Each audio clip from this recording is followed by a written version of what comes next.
Evangelio de Marcos, capítulo 12, versos desde el 28 hasta el 34.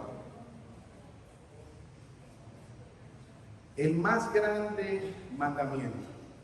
Leemos la palabra de Dios en el nombre de Jesús. Te invitamos también a que puedas leerla. Acercándose uno de los escribas que los había oído disputar y sabía que les había respondido bien, le preguntó: ¿Cuál es el primer mandamiento de todos?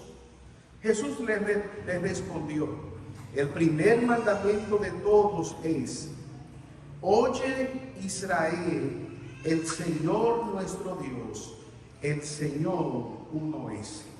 Y amarás al Señor tu Dios con todo tu corazón, con toda tu alma y con toda tu mente y con todas tus fuerzas. Este es el principal mandamiento.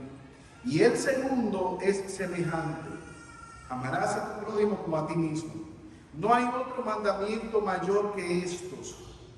Entonces el escriba le dijo: bien, maestro, verdad has dicho, que uno es Dios y no hay otro fuera de él. Y el amarle con todo el corazón, con todo el entendimiento, con todo el alma y con todas las fuerzas, y amar al prójimo como a uno mismo, es más que todos los holocaustos y sacrificios. Versículo 34. Jesús entonces, viendo que había respondido sabiamente, le dijo: no estás lejos del reino de Dios. Y ya ninguno osaba preguntarle. Amén. Oremos. Señor, en esta mañana estamos agradecidos, oh Dios, porque tú nos has traído hasta este lugar. En tu misericordia, en tu gracia, podemos estar en pie, respirando tu aire, oh Dios, y siendo sostenidos por tu misericordia. Te pedimos, oh Señor, que tú nos hables por medio de tu palabra. Ayúdanos, oh Señor, a traer nuestra mente a nuestro cuerpo. Que las actividades que restan en el día no nos impidan prestar atención a tu palabra. Señor, tú nos has advertido en la parábola del sembrador que aquella semilla que cae en terreno duro es robada por Satanás. Que este no sea el caso de ninguno de nuestros hermanos o amigos que están en este lugar. Pero al mismo tiempo te rogamos por el predicador. Como dice el apóstol Pablo, para estas tareas, ¿quién es suficiente? Y ruego también, Señor, que tengas misericordia de los oyentes, en especial de aquellos que no te conocen. Que al salir de este lugar todos podamos salir entendiendo que tú demandas ser amados sobre todas las cosas y al mismo tiempo que amemos a nuestro prójimo de manera desinteresada. Estos favores te los pedimos por Jesús. Amén. A los seres humanos nos encanta hacer lo que yo he llamado las megas preguntas, las grandes preguntas, preguntas comparativas. ¿Quién es el mejor jugador de fútbol? ¿Maradona, Messi, Pelé, Cristiano Ronaldo? ¿Cuál ha sido el más grande imperio de la humanidad? ¿El imperio romano, el imperio persa? ¿Quién ha sido el más grande líder de la historia? ¿Ha sido Jesús, Mahoma, Buda? Así se va haciendo el ser humano, este tipo de grandes preguntas a lo largo de toda la historia. Ahora, esto no es solamente en la actualidad. El texto que nosotros acabamos de leer nos muestra que en la época de Jesús también ocurría esto. Los seres humanos se hacían este tipo de mega preguntas. Y tenemos a un maestro de la ley, un estudioso de la ley, conocedor desde su juventud de la ley, haciendo esta pregunta: Jesús, ¿cuál es el mega mandamiento? El más importante de todos los mandamientos. ¿Qué tú tienes que decir con eso? Y Jesús le respondió aquella pregunta a este hombre. Y esto tiene repercusiones en el día de hoy. Escucha. Porque la manera como tú respondas a esta pregunta va a evidenciar dónde está tu confianza. Evidencia dónde están nuestros corazones y desnuda nuestra alma. A responder esta pregunta, ¿cuál es el más grande de todos los mandamientos? Se hace evidente cuál es nuestro mayor valor. Y lo que me propongo a la luz de este pasaje es que podamos entender que puesto que Dios demanda la autoridad, la propiedad sobre cada ser humano, Dios como creador demanda autoridad y propiedad, derecho de autor sobre cada ser humano. Ese mismo Dios demanda que tú le ames por encima de todas las cosas y que tú ames a tu prójimo desinteresadamente.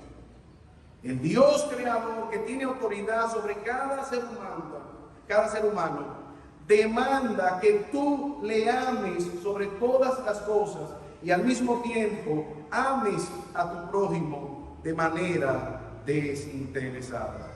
En el contexto que nosotros acabamos de leer, el pasaje nos dice que este escriba se le acercó luego de que Jesús le respondiera bien a los saduceos. ¿Se acuerdan? El domingo pasado los saduceos hablaban acerca de la resurrección de los muertos.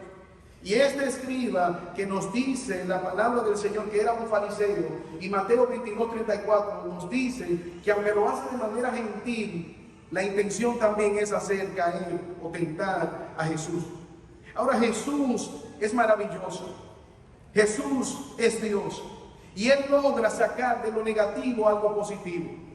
En Jueces capítulo 14 se nos narra de Sansón y un evento particular en la vida de Sansón. Sansón iba caminando y de repente le sale un león que lo va a devorar. Y él, con la fuerza que Dios le había dado, mató al león. Y una época después, un tiempo después, él va pasando por el mismo lugar y se desvía a ver qué había sido de aquel león. Y cuando llega, se da cuenta que en el león había un panal de abejas y comió de aquellas abejas.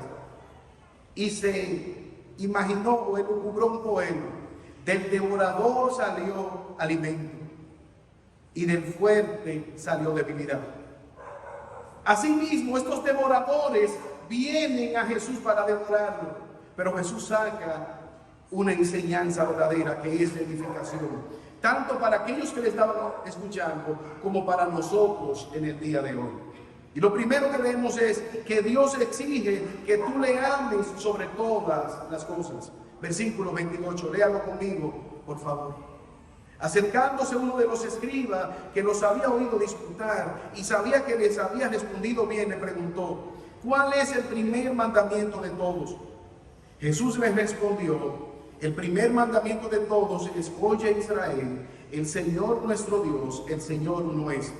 Y amarás al Señor tu Dios con todo tu corazón, con toda tu alma y con toda tu mente y con todas tus fuerzas. Este es el principal mandamiento. Un escriba, él está haciendo la pregunta: de todos los mandamientos, ¿cuál es el más importante? Los fariseos tenían 613 mandamientos que les daban a la sociedad, de los cuales 365 eran negativos: no hagas, no hagas, no hagas. 365 no hagas, y 248 eran positivos. ¿De dónde ellos habían sacado todos estos mandamientos? Bueno, para tratar de guardar los 10 mandamientos. Era una cosa extremadamente legalista. Por ejemplo, el mandamiento era guardar el día de reposo. Pero mira qué extremo yo había llegado. Si tú te paras en el patio de tu casa comiéndote un maíz o un arroz y se cae la semilla y entonces esa semilla va a la tierra, germina, entonces tú sembraste. ¿Cómo lo resolvieron ellos? Está prohibido en el día de reposo comer arroz en el patio de tu casa. Y ahí salía un mandamiento: comer algún tipo de semillas que pueda pasar lo que está sucediendo. Y así se iban en mandamientos para guardar los verdaderos mandamientos, que fueron lo que Dios le dio. Ahora, ¿qué hace Jesús? Él se complace en responder a aquella pregunta y lo hace recordándole la palabra de Dios que ellos habían recibido. Él le cita la Torá. ¿Qué significa la Torá? Oye Israel, la tradición del judaísmo. Este hombre está de manera inquietante preguntando: danos una respuesta. ¿Cuál es el más importante? Hace algún tiempo, yo recuerdo una vez en el consultorio se me sentó una persona que yo le tengo mucho aprecio, mi profesor, mi jefe, mi compañero de trabajo, y me dice: yo no tengo mucho tiempo, lo noté un poco angustiado, pero yo quiero que me responda qué yo debo hacer para ser salvo. Rápidamente, brevemente, porque tengo muchas cosas. Él tenía inquietud, pero estaba muy rápido. Y yo le dije: ¿usted conoce los 10 mandamientos? Me dijo: sí, claro. Yo era monaguillo, aunque ahora no lo aparente, pero fui monaguillo en mi juventud. Yo me lo sé. Pues mire lo que usted tiene que hacer. Vaya y obedezca desde su nacimiento hasta su muerte. Él se queda pensando y me dice: ¿pero usted lo que me está diciendo? ¿Tú lo que me estás diciendo? Que yo debo de ser perfecto. Exactamente. Si te quieren ganar la salvación, tú debes de ser perfecto. Pero yo no soy perfecto, por eso Dios envió un Salvador, Jesucristo. Y aproveché para predicar, proclamar la buena noticia del Evangelio. Ahora, hermanos, muchas personas tienen este problema. Ellos tienen la misma inquietud. ¿Cómo yo puedo rápidamente, en 5 pasos, llegar al cielo? ¿Cómo yo puedo ganarme la salvación? ¿Dónde yo compro los boletos aéreos para ir al cielo? La respuesta sigue siendo la misma. Pero para tú escuchar la respuesta, primariamente tú tienes que tener la disposición para entender, para amar a Dios y para obedecerle. Porque ellos conocían la respuesta, ellos la sabían, como vamos a ver en el pasaje, pero no tenían la disposición. Esa sigue siendo la misma pregunta: ¿cómo puedo yo llegar al cielo? Jesús le da la respuesta, ustedes la tienen. Oye, Israel, Jehová, el Dios verdadero, Jehová, el Señor nuestro Dios, Él es uno solo. Ahora, ¿qué es lo que nosotros debemos entender? Que tú debes amar a Dios por quien Dios es. Ese mandato que Dios exige, que Jesús les está recordando, sigue siendo el mismo. Dios demanda que le amemos sobre todas las cosas. Y al hacerlo, debemos hacerlo por quien Dios es. ¿Quién es Dios? Él es nuestro creador. Él es nuestro Señor, el que debe dirigir todo lo que nosotros hacemos. Él debe tener autoridad sobre nosotros como nuestro hacedor.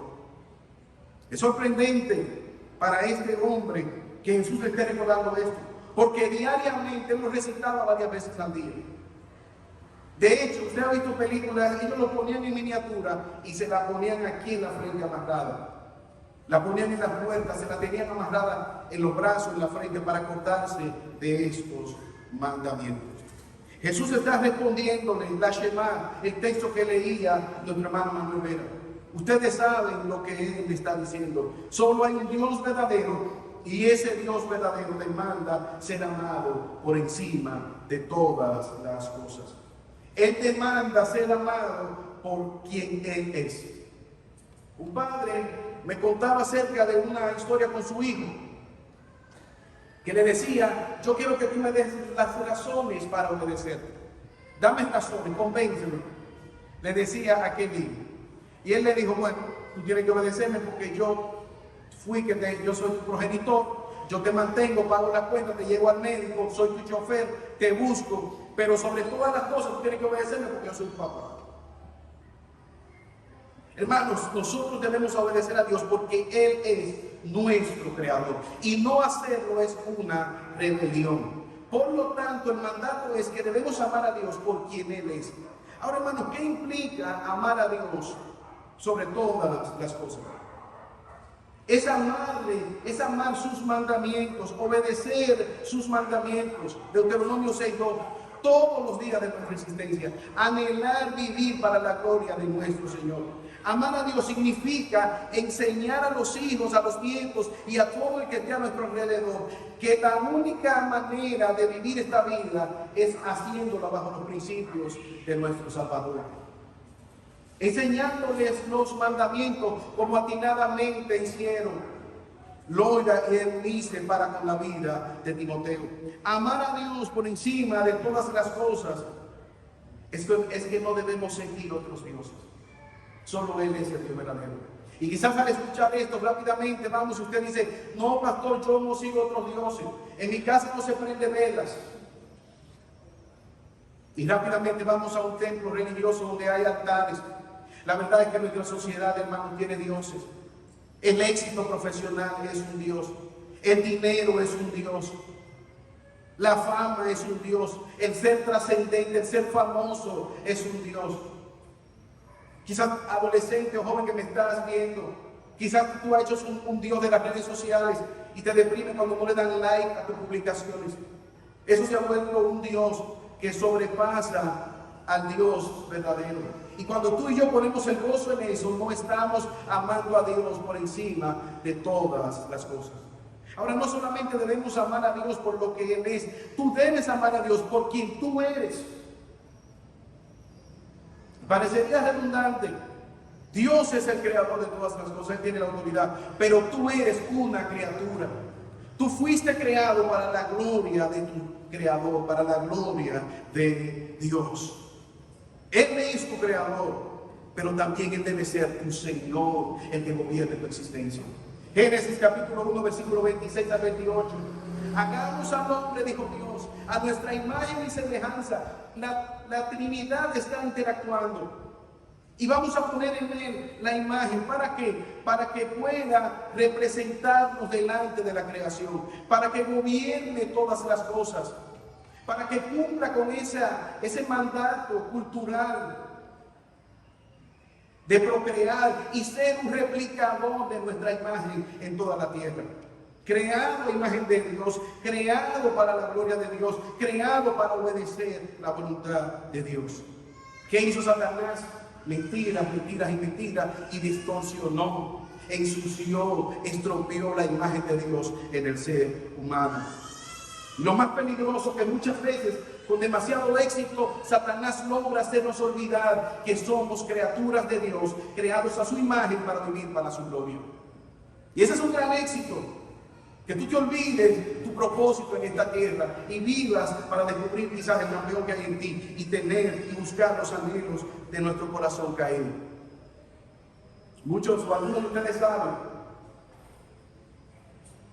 yo nací en una ciudad llamada Montecristi, viví hasta los 7 años en Dajabón. Pero como he dicho anteriormente, yo fui a Montecristi a dos cosas, a nacer y a buscar un acta de nacimiento. Pero un día fui a Dajabón, donde yo me crié hasta los 7 años. Y 30 años después yo dije, bueno, aquí no me va a conocer nadie. Porque yo me fui 7 años, más un niño pequeño, ya quizás la persona no está. Estaba caminando por el colegio donde estudié hasta esa época, y en el parque. Y de repente una señora me toca por la espalda. Y me dice, yo te conozco. Y yo me sorprendo. Tú eres el hijo de Radamés Castro. Yo digo, sí. Y la señora se puso a llorar. Se puso a llorar. Tu papá y yo éramos amigos. Yo vivía al lado de tu casa. ¿Y por qué ella se dio cuenta de quién yo era? Porque ella vio algunos rasgos de la imagen de mi papá y mí. ¿Sabes qué? En cada ser humano está la imagen de su creador. Por más involucrado, por más sucio, por más pecaminoso, todavía hay imagen de Dios en cada uno de nosotros. Y Dios reclama su imagen. Recuerda lo que Jesús le dijo a los fariseos, a los herodianos: denle al César lo que es del César, pero denle a Dios lo que le pertenece a Dios. Ustedes fueron creados a la imagen y semejanza de Dios. Y esto produce en nosotros esperanza. En medio del pecado, en medio de las tribulaciones, fuimos creados a imagen de Dios. Y un día Dios vendrá y nos redimirá, nos dará un cuerpo glorificado y eternamente nos regocijaremos con Él. Ya no habrá llanto, no habrá que orar por los enfermos, no habrá que orar por nuestro pecado, porque ya no habrá que orar por Satanás, será derrotado.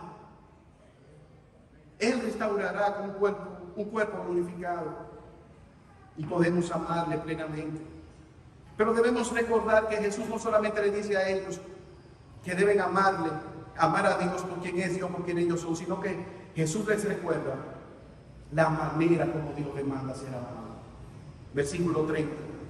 Amarás al Señor tu Dios con todo tu corazón, con toda tu alma, con toda tu mente, con todas tus fuerzas. Este es el principal mandamiento. Esto no es una nomenclatura de la división biológica del ser humano. En Génesis capítulo 1 nosotros vemos una parte material y una parte inmaterial. La materia, el polvo, lo que Dios sopló espíritu. El ser humano tiene dos partes, la material y la espiritual, que cuando se va, muere terrenalmente. Pero lo que sí está diciendo es la manera como Dios demanda ser amado, con todo tu corazón, tus emociones. Dios puso emociones en ti, tus anhelos. Pero dice el pasaje, con toda tu alma, con esa parte inmaterial que está dentro de cada uno de nosotros. Con tu mente, inteligentemente. ¿Recuerdan Romanos capítulo 12, verso 1? Por las misericordias de Dios, por todo lo que Dios hace, lo más lógico, lo más inteligente, lo más justo es que tú ofrezcas tu vida en sacrificio delante de Él. Nuestra mente está ahí para que pensemos y adoremos a Dios con nuestro intelecto, con nuestra inteligencia. Cuando vienes a la iglesia no debes dejar tu mente, tienes que traer tu cerebro también, no solamente tus emociones. Y aún nuestras emociones deben ser filtradas por la verdad de Dios, con nuestra mente. Pero vemos con las fuerzas, todas tus fuerzas. Habla de nuestras fortalezas corporales, nuestra voluntad. ¿Recuerdan este fariseo? Él tiene la palabra en la mente, la tiene por dentro y por fuera. Su cerebro está lleno de la palabra de Dios y por fuera también la tiene amarrada. Pero no mueve su voluntad. No hay una transformación genuina de su voluntad en la vida de este fariseo. Hay una historia de un hombre que va conduciendo su vehículo y de repente él mira al lado de la carretera. Oh sorpresa, ahí está Jesús. Jesús está parado al lado de la carretera y está pidiendo que lo transporte, como decimos los dominicanos, una bola, que le dé un aventón. Este hombre, oh Jesús, déjame parar, se para. Jesús, se monta Jesús en su vehículo. Y él va gozoso, pero si mi esposa supiera, tú verás, llevando a Jesús. De repente Jesús le dice, detente. Este hombre frena, Jesús se desmonta, cruza por el frente y se pone en la puerta del conductor. Le abre la puerta y le dice, desmonta y dame la llave. Yo voy a conducir. Este hombre dice, no, pero espérate Jesús, porque yo estaba pensando que era llevarte y seguir. No. Yo voy a ser el conductor. Este hombre no estaba dispuesto a soltar el volante. Esto es una historia ficticia, pero así hay muchas personas. Pero mira lo que dice Jesús en Marcos capítulo 8, versículo 34. Mucha gente quería seguirle. Y mira lo que Jesús le dijo y se volvió. Marcos 8, 34. Y llamando a la gente, a sus discípulos, les dijo, si alguno quiere venir en pos de mí, niéguese, abandone su voluntad, tome su cruz y sígame, porque todo el que quiera salvar su vida, la perderá. Y todo el que pierda su vida por mi causa y del evangelio, la salvará. ¿Qué aprovecha el hombre si ganar el mundo y perdiere su alma? ¿O qué recompensa dará el hombre? Hermano, Jesús no ha venido a mejorar tu vida, a darte nueva perspectiva, a darte motivación, a que tú le pases una lista como a veces hacen las esposas cuando uno va al supermercado. Mira, tráeme esto. Y tú le pasas la lista a Jesús y Él comienza a darte. Jesús ha venido a que nosotros podamos vivir para la gloria de Dios, recordar nuestro propósito en Dios. Ahora, hermano, ¿te has preguntado, querido amigo que me escucha, si realmente Jesús dirige tu vida? ¿Gobierna Jesús tu vida? ¿Vives tú para la gloria de Jesús? ¿Qué es aquello que si al salir de este lugar te dieran la noticia, te llenara de sumo gozo, al punto que tú estarías dispuesto a salir brincando por la calle y vociferando? ¿Qué es aquello que roba tu gozo? Oh pastor, que ganaron los barrios. ¿Qué es aquello que te llena de emoción realmente?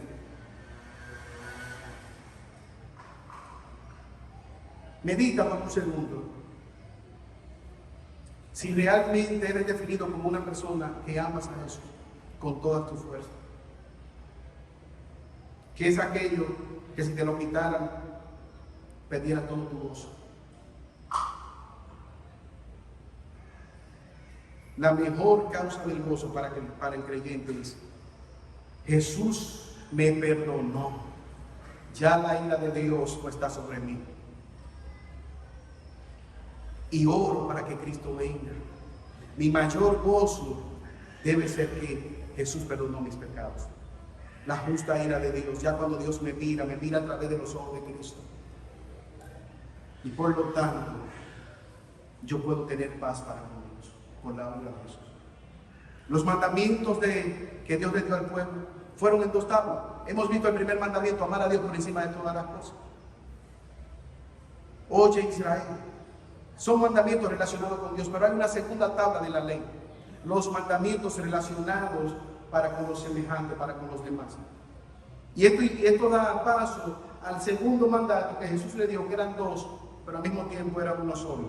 Dios no solo exige que tú le ames genuinamente por encima de todas las cosas, sino que también nos ordena amar a los demás de manera genuina. Versículo 31.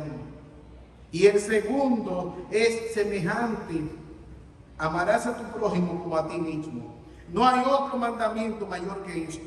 Entonces el escriba le dijo: bien, maestro, verdad has dicho, que uno es Dios y no hay otro fuera de él. Amar a los demás de manera legítima. Esto es un mandamiento, un amor egoístamente legítimo, el que Jesús está demandando para con los demás. Egoístamente legítimo, porque debemos amar a los demás como a nosotros mismos. Legítimamente. Está citando la segunda tabla de la ley. Jesús está dándole a ellos más de lo que él le había pedido. Hay un segundo mandato: debes amar a los demás como a ti mismo. Ahora, hermanos, esto toma repercusión, porque muchas personas pueden decir: yo amo a Dios por encima de todas las cosas. Pero es fácil amar a Dios. Él es perfecto. Relacionarse con una persona perfecta. Pero el problema está, como decía un peluquero, hay prójimos difíciles de amar, pero nunca pensando en él. Primera de Juan, capítulo 4, versículo 20. Si alguno dice: yo amo a Dios, y aborrece a su hermano, es mentiroso. Pues el que no ama a su hermano, a quien ha visto, ¿cómo puede amar a Dios a quien no ha visto? Ahora, hermanos, no solamente es el prójimo que nos hace bien, es el prójimo que nos ha hecho mal. En Deuteronomio capítulo 6, versículos 4 y 5, se nos llama a amar al prójimo también, pero a la vez a aquel prójimo que nos ha hecho daño, que nos ha causado sufrimiento, como hemos sido perdonados por Dios a pesar de haberle rechazado. Es un amor genuino que debe llevarnos a nosotros a amar al prójimo como nos amamos a nosotros mismos. Yo recuerdo, esto lo he dicho otras veces, lo voy a repetir. Un día alguien me engañó, una persona fue vendiendo un anillo y yo fui donde mi mamá: mami, mire, este anillo me lo están vendiendo. Y mi mamá dijo: muchachos, no, dile que no estamos interesados en comprar el anillo. Pero cuando yo fui, el Señor se había ido, llevándose algunas cosas y el control remoto de mi televisión. Yo me quedé con el anillo. Y usted dice: pastor, usted ganó. Se quedó con el anillo. Fue bueno entrar con un control remoto por un anillo. ¿Cuál es el problema? Era un anillo que no pasaba la prueba. Yo me iba a coger para una renovería. Mira, evalúame cuánto vale mi anillo. Lleno de óxido, se aprovechó de mi inocencia. Lo que Jesús está diciendo: un amor genuino es uno que pasa la prueba, que al ser evaluado pasa la prueba. No es un amor tipo amigos de Facebook, que al mismo tiempo, como decía un predicador, los latinos somos amigos de todos, pero no al mismo tiempo no somos amigos de nadie. Un Dios verdadero que demanda amar a los demás como a uno mismo. Pero al mismo tiempo, tal amor es más importante que los sacrificios. El amor a los demás, el amor a Dios por encima de todas las cosas, es más importante que todos los sacrificios. Versículo 32. Entonces el escriba le dijo: bien, maestro, verdad has dicho que uno es Dios y que no hay otro fuera de él. Y el amarle con todo el corazón, el entendimiento, el alma y todas las fuerzas, y amar al prójimo como a uno mismo, es más que todo holocausto y sacrificio. Él mismo reconoció esta verdad enseñada en la ley. Amar a Dios y amar al prójimo es mayor que todos los rituales. El pueblo de Israel una y otra vez daba sacrificio. ¿Usted recuerda a Saúl? Cuando fue confrontado por el profeta: mira, profeta, si yo cumplí. Y el profeta le dice, el profeta Natán, primer libro de Samuel, capítulo 15, verso 22. Saúl, y esa vaca, ese balino de oveja, y ese mu que yo oigo, ¿cuál era el mandato? No era que matara a todos. Y ese mu que yo oigo, ¿qué es eso? No, espera, pero eso tiene un propósito. Eso es para sacrificárselo a Dios. Pero fue Dios que te dijo que lo eliminara. No, pero entonces fue el pueblo. Entonces el pueblo quiso agradar a Dios pecando. No es mejor obedecer a Dios que sacrificar animales. Dios se regocija más en la obediencia que en ese sacrificio que tú quieres hacerle delante de Él. Hermanos, podemos entonces nosotros tener ese ejemplo y no tener a Dios en nuestro corazón. Un segundo ejemplo. ¿Usted recuerda a David? Cuando fue confrontado con el pecado, el asesinato, cómo él quiso honrar a Dios matando al que había dispuesto de una oveja. Él tenía la ley de Dios en su corazón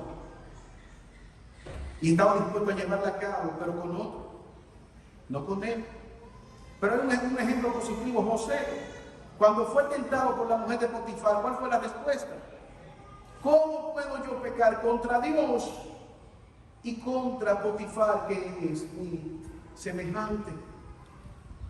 La ley de Dios estaba gobernando la vida de José. Dios ha sido misericordioso, Dios ha sido bueno. ¿Cómo puedo yo pecar contra Dios y al mismo tiempo contra Potifar, que por lo único que se preocupa es por otra cosa? Por la comida que tiene y por ti, que eres su esposa. Y huyó de aquel lugar. La pregunta sigue siendo la misma.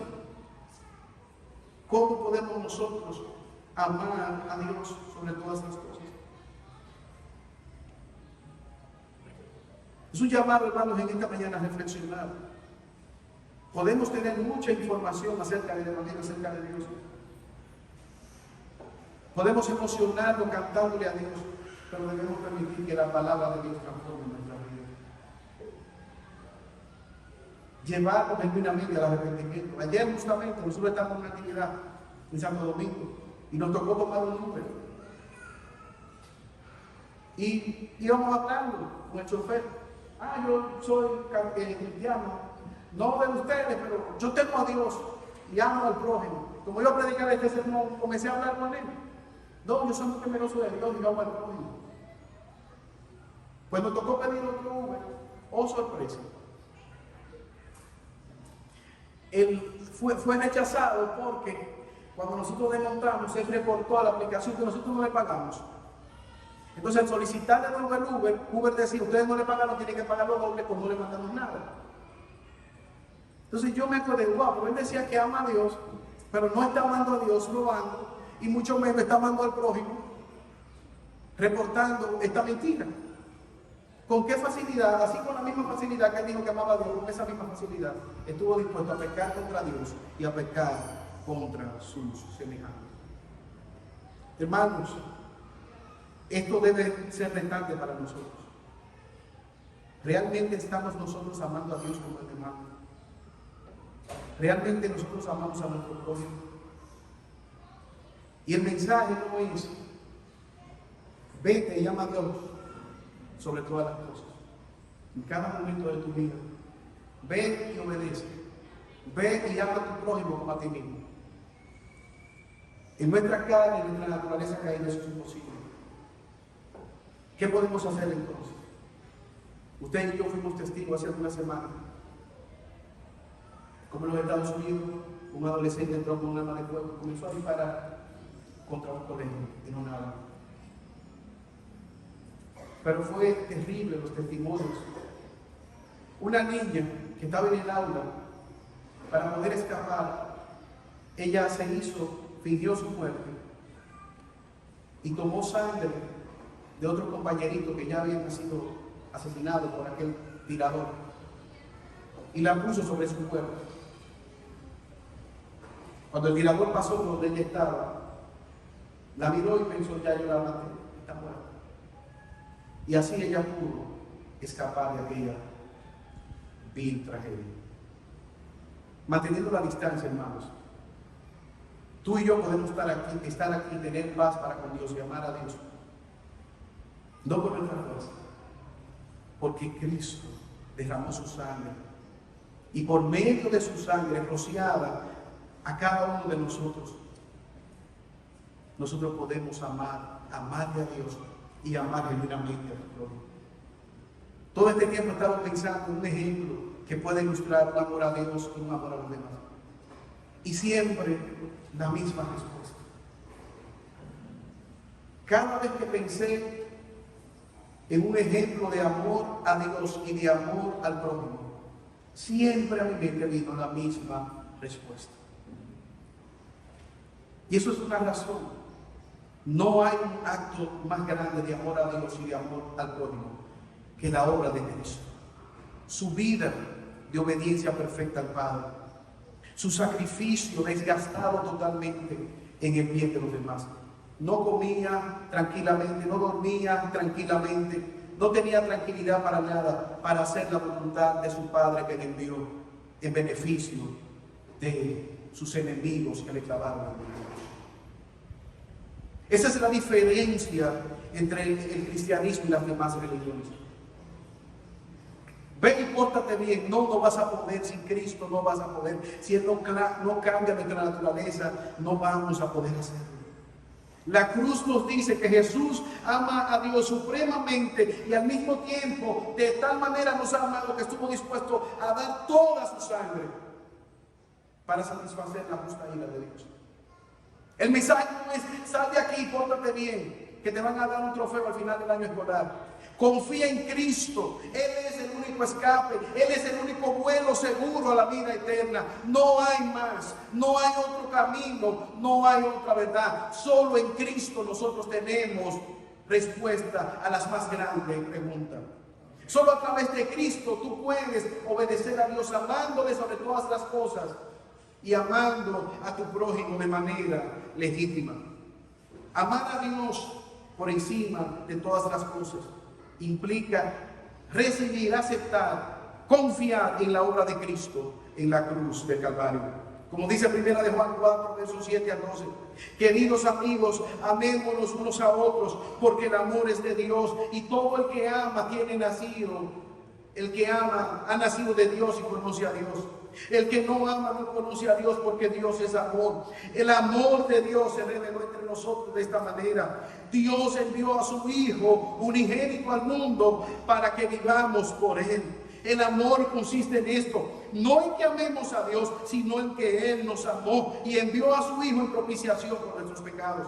Queridos amigos, si Dios nos amó de esta manera, también nosotros debemos amarnos los unos a los otros. Nadie ha visto a Dios. Si nos amamos unos a otros, Dios permanece en nosotros y su amor se perfecciona en nosotros. Esa es la única manera en que tú y yo podemos amar a Dios sobre todas las cosas y al prójimo de manera desinteresada. Oremos. Señor, alabamos y bendecimos tu nombre. Gracias, oh Dios, por Jesucristo, el mayor ejemplo de amor a ti, Padre Celestial, y a la humanidad perdida. Gracias por Cristo. Ayúdanos a confiar en su obra en la cruz. Por Jesús te lo pedimos. Amén.